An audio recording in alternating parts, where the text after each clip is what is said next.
10 tahun di kota Al-Madinah Al-Munawwarah, Nabi Muhammad menjadi pemimpin. Cukup syarat 5 negara. Apa syarat 5 negara? 5 syarat negara. Ada rakyatnya, Muhajirin dan Ansor. Ada undang-undangnya, Al-Quran dan Sunnah.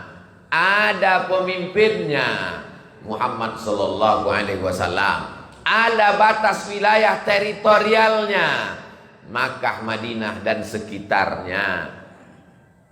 Ada cara memutuskan hukum berdasarkan musyawarah. Nabi Muhammad itu dapat wahyu dari Jibril, tapi memutuskan perkara sesuatu, apa kata Allah? Wasyawirhum fil amri, ajaklah mereka bermusyawarah. Itulah yang diamalkan oleh masyarakat Minangkabau, musyawarah mufakat. Itulah yang ada susunan di masyarakat Minangkabau. 3 tungku sajarangan, nenek mama, alim ulama, jadiak pandai. 3 tungku. Kamu payah menjalekan ke generasi milenial kok 3 tungku. Deknya masaknya pakai kompor gas. 3 tungku juga acik, 2 3 baru letak di atas. Tungku konon paling bare, inyonan paling angek. Kena panas, dia yang memikul periuk, kuali, wajan yang besar di atas. Dia yang paling kuat. 3 tungku inilah yang menjadi pemutus. Batangnya tempat bersandar, daunnya tempat bernaung, akarnya tempat bersila. Nenek mama, alim ulama, jadi pandai. Itu sudah dituliskan. Dari mana masyarakat Minangkabau mendapatkan ini? Adat basandi syarak basandi kitabullah. Orang Minangkabau dalam satu hembusan nafasnya keluar agama dan adat, tidak bertentangan antara agama dan adat istiadat. Oleh sebab itu ini mesti kita jaga ke depan. Dalam bingkai apa? Kita memang tidak negara Islam, tapi kita tinggal di negara penduduk muslim terbesar di dunia. Carilah negara lain yang muslimnya terbesar di dunia. Maroko 30 juta.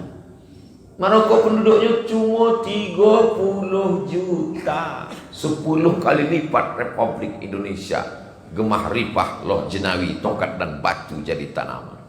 Hebat apa enggak? Ragu pula. Saudara yang dimuliakan Allah Subhanahu wa taala, meninggal Nabi Muhammad sallallahu alaihi wasallam 10 tahun. Maka orang-orang barat, oriental artinya timur. Orang barat yang mengkaji tentang timur, tentang Islam, nama orientalis. Mereka terpukau dengan sejarah Nabi Muhammad SAW. Maka mereka tulislah Nabi Muhammad pemimpin nomor 1. 100 ranking influential person in history. 100 saratui. Ranking tingkatan. Influential person, orang-orang berpengaruh in history, dalam sejarah. Yang menulis bukan orang Islam, namanya Michael H. Hart. Dari namanya lah tahu ini tidak bersunat. Kalau Abdul Somad menulis buku 100 tokoh paling berpengaruh Nabi Muhammad nomor 1, kecil orang, iyalah membela agama ini. Apologi namanya kalau membela agama awak. Tapi kau nama nulis bukan orang awak, bukan orang Indonesia, bukan orang Minangkabau.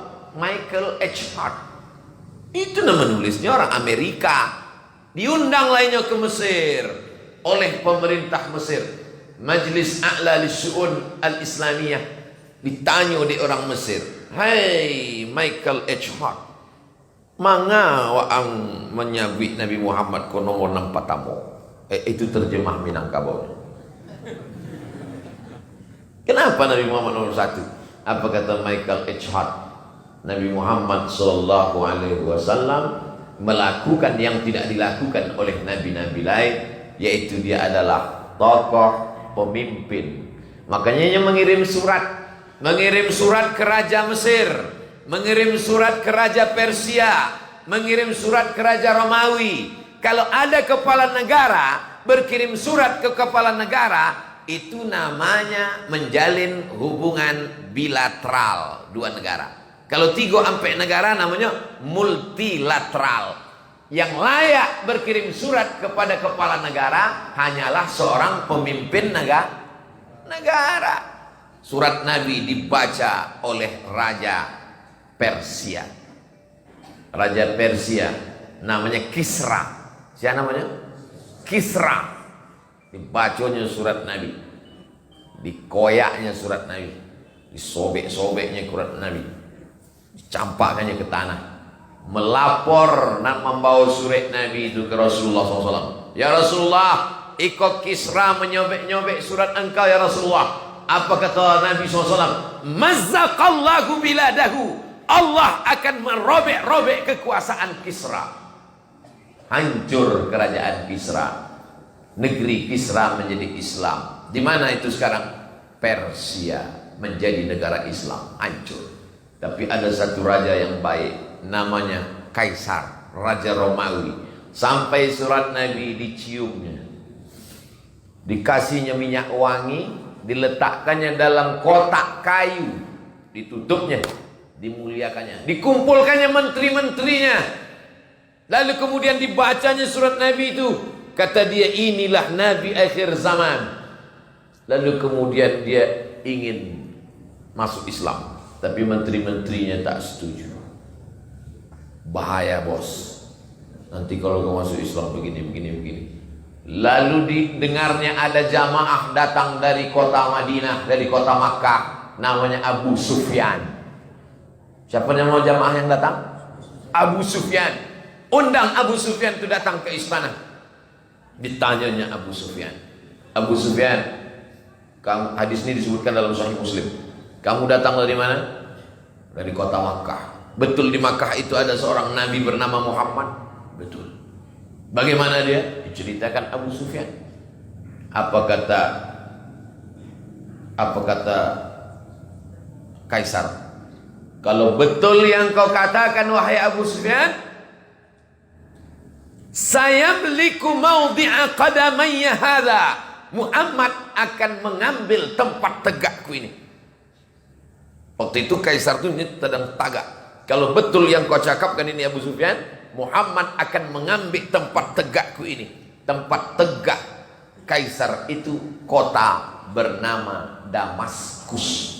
Damaskus itu menjadi pusat kerajaan Islam Bani Umayyah. Damaskus sekarang menjadi negara Suriah. Bukan Damas Raya, Damaskus. Itulah yang dimuliakan Allah Subhanahu wa taala. Ini anak-anak muda nih. Nabi SAW waktu dia mau perang menggali tanah. Itu Madinah, ini Makkah. Pasukan dari Makkah menyerang Madinah. Bagaimana supaya kuda tak bisa melompat? Digali parit. Parit itu bahasa Arabnya Khandaq. Maka perang itu disebut dengan perang Khandaq. Gali parit.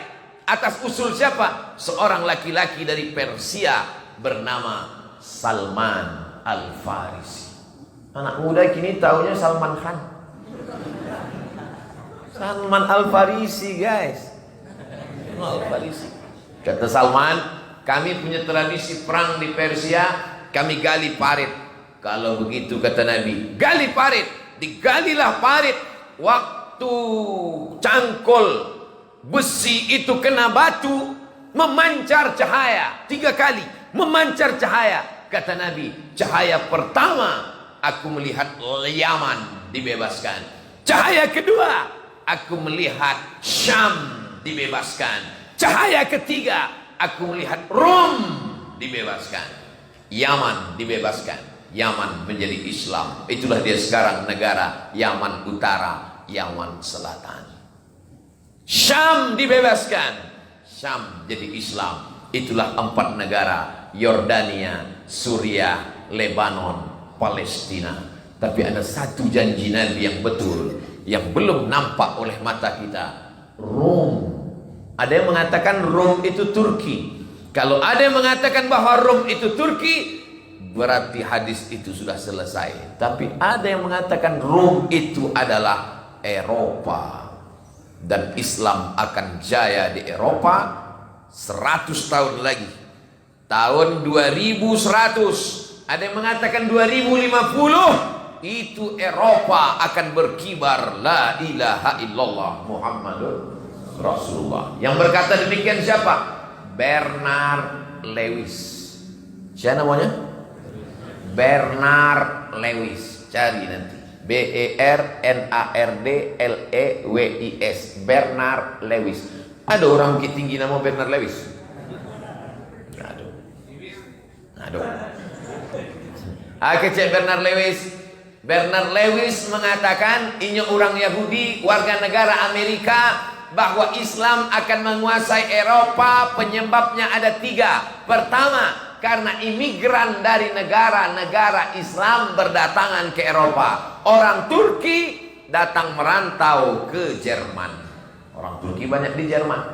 Orang Tunisia, Maroko, Aljazair banyak menjadi imigran di Paris, di Prancis. Zainuddin Zaidan dari mana? Aljazair, tapi warga negara Prancis. Orang India, Pakistan, Bangladesh banyak merantau ke Inggris. Bahkan wali kota Inggris orang Muslim keturunan India. Secara populasi mereka kalah karena mereka tak mau punya anak. Ambo basuaju bule dan rambutnya pirang, matanya biru. Where are you come from? Switzerland. Are you have children? Lah ya doa anak. Enggak. Mangga ke si ambo. Why? No time for child. Enggak ada waktu untuk menjaga anak kau. Enggak mau dia punya anak. Makanya di Eropa si anak punya anak dibiayai sampai S3. Beda sampai awal. Makan sama belajar lalu 10. Oleh sebab itu maka secara populasinya kalah. Umat Islam datang berimigran, ramai-ramai pindah. Nang kedua mereka secara populasi kalah. Nang ketiga inya musnah sendiri disebabkan oleh virus HIV AIDS gara-gara LGBT. Lagu pedang kok tidak menghasilkan apa-apa. Api musnah mati. Islam tidak datang dengan meledakkan Twin Tower. Islam tidak datang dengan menghancurkan, tapi Islam datang dengan kelembutan. Wa ma arsalnaka illa rahmatan lil alamin. Kalau begitu ada satu cahaya yang belum nampak umat Islam sekarang, tapi sebelum kiamat akan terwujud. Itulah yang ditakutkan Eropa menjadi Islam. Maka dikatakanlah Islam ini teroris, Islam ini radikal. Kenapa? Karena ketakutan itu bahasa awaknya Islamofobia. Fobia, ketakutan.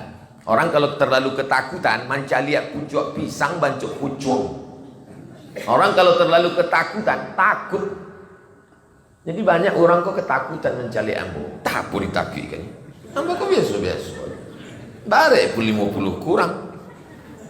Boleh takut kan. Tapi dia orang ketakutan mencari mencret takut. Saudara yang dimuliakan Allah SWT, paranoid nama penyakit. Anxiety nama penyakit psikologis. Ketakutan, kecemasan yang sangat tinggi. Takut. Orang kalau terlalu takut kok tidak dapat lalu. Waktu Fir'aun ketakutan mencari bayi. Fir'aun itu penyakitnya fobia. Suatu malam inyo bermimpi ada anak ketek menarik mahkota. Pagi-paginya ketakutan. Dipanggilnya namanya Watimpir namanya. Dewan Penasehat Pertimbangan Fir'aun. Panggil.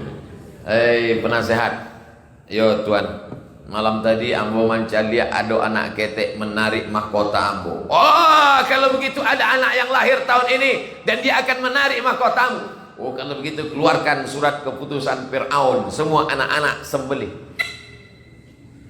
Habis sembelih. Tapi Allah indah cara dia menyelamatkan. Wa auhayna ila ummi Musa, kami berikan pesan kepada ibu Musa, an ardi'i, susukan anakmu. Fa in khifti alaihi, kalau kau takut anakmu disembelih oleh Fir'aun, fa alqihi fil yammi, masukkan ninya ke kotak. Kotak itu bahasa Arabnya tabut, tabut kotak. Sampai ke tempat awak tabui. Fa'alqihi fil yammi, masukkannya ke sungai Nil. Wala takhafi, jangan kau takut. Wala tahzani, jangan kau sedih. Inna radduhu ilaiki, nanti kami akan mengembalikan dia kepada engkau. Waja'iluhu minal mursalin, kami akan menjadikan dia rasul. Allah berjanji dan Allah tak pernah ingkar janji. Innaka la tukhliful mi'ad. Dibalikkan anak itu kepada ibu. Cara mengembalikannya pun indah luar biasa. Bagaimana cara mengembalikan si anak kepada ibu? Dibuatnya anak itu menangis pagi, petang, siang dan malam. Dikasih susu kaleng, tidak mau. Itu beda Musa semua anak kini. Anak kini menangis, kasih handphone, diam. Nabi Musa dikasih. Datang Fir'aun, diadakanlah lomba musabaqah menyusukan anak. Sado ama-ama nan punyo anak ketek suruh menyusukan anak. Musa hendak bergeming, menangi tari sampai amak kandungnya tipu. Pas amak kandungnya tipu, diam. Anak kecil tahu membedakan ma amaknya mama orang.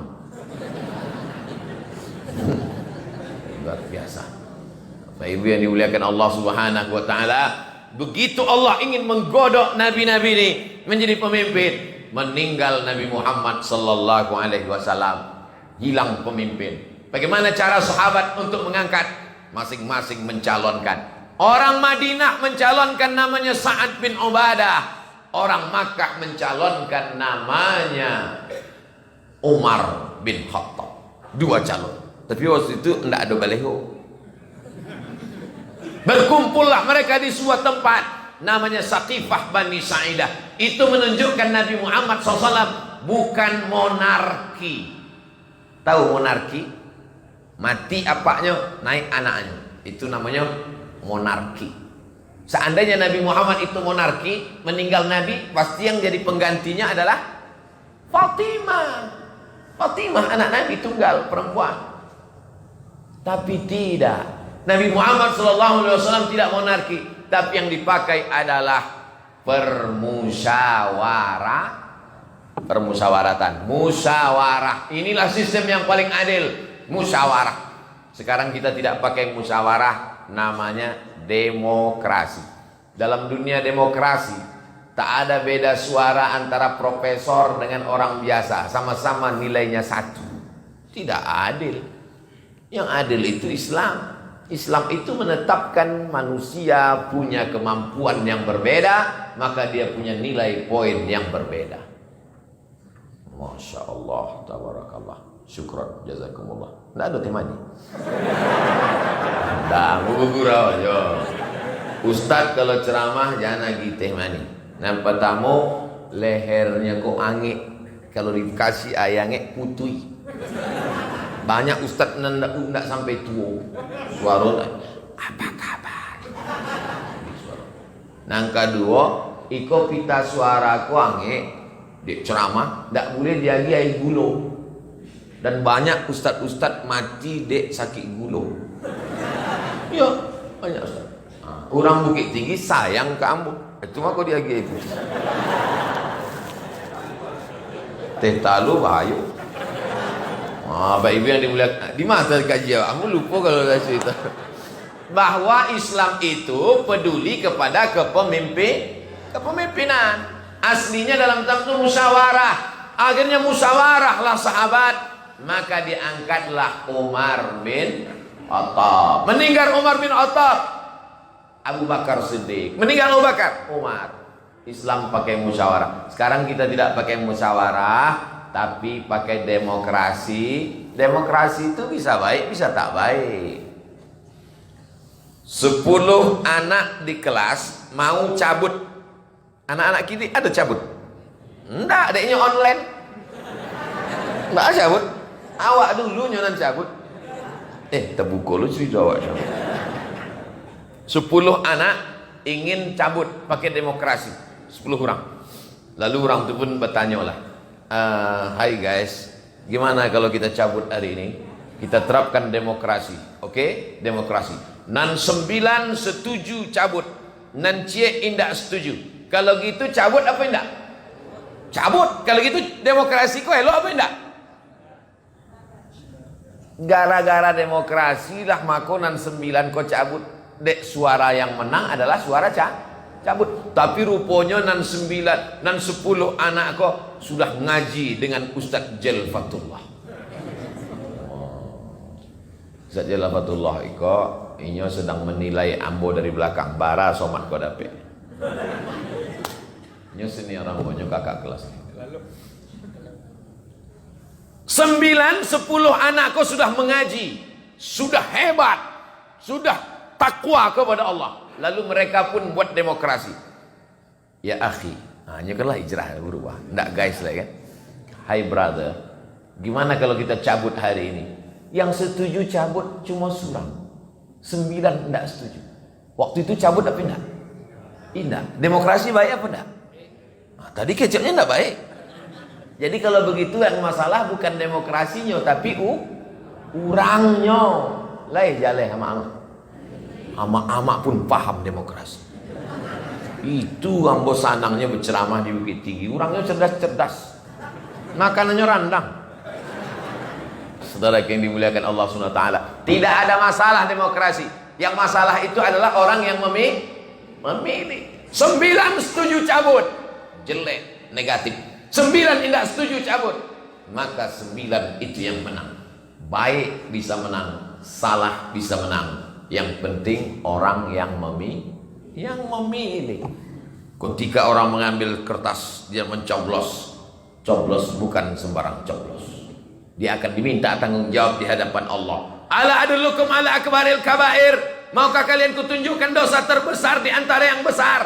Dosa yang paling besar di antara dosa besar adalah al-isyrak. 3 dosa besar paling besar. Nampak tamu syirik. Lah ya ada orang Bukit Tinggi dan syirik. Indah ada. Nangka 2 durhaka pada orang tua. Ada orang Bukit Tinggi durhaka. Indah ada. Semuanya soleh solehah. Dan awak khawatirkan yang ketiga memberikan kesaksian palsu, syahadat zur. Apakah jenazah ini baik? Baik. Lah jaleh matinya sakau. Belum baik. Ambo kalau ditanya orang jenazah, apakah jenazah ini baik? Ambo diam. Itu kesaksian palsu. Begitu juga waktu akad nikah. Aku nikahkan engkau dengan anakmu dengan mahar seperangkat alat sholat kita suci Al-Quran tunai. Sah? Sah? Apa pula sah itu bukan anaknya? Itu tidak sah. Yang tahu mesti kasih tahu. Tidak sah. Pak Kuang? Tidak sah Pak Kuang. Kenapa? Ini mencoblos sebelum hari H dulu. Dini hamil duluan. Tidak bisa mewalikan, maka walinya mesti wali hakim. Wali hakim itu siapa? Pak Kuah. Pai bapak-bapak yang dulu pernah salah, jangan ulang salah 2 kali. Ngaku ke Pak Kuah. Pak Kuah nanti akad nikah tuh kamu pura-pura mencret deh. Enggak bah, nanti hari ada orang itu. Jangan sampai terjebak pada kesaksian palsu saat orang mati, kesaksian palsu saat orang nikah, kesaksian palsu saat memilih pemimpin. Oleh sebab itu maka dalam Islam tidak hanya mengatur. Ada orang memahami Islam kok cuma 3. Lahir, akikah, nikah, walimah, mati, takziah. Islam apa itu? Islam minimalis. Islam mengatur segala aspek dalam kehidupan. Maghrib jam 6.30. Kalau maghrib jam 6.30, maka subuh 6.30 sudah bisa sholat isyraq. Itu cara mengukur.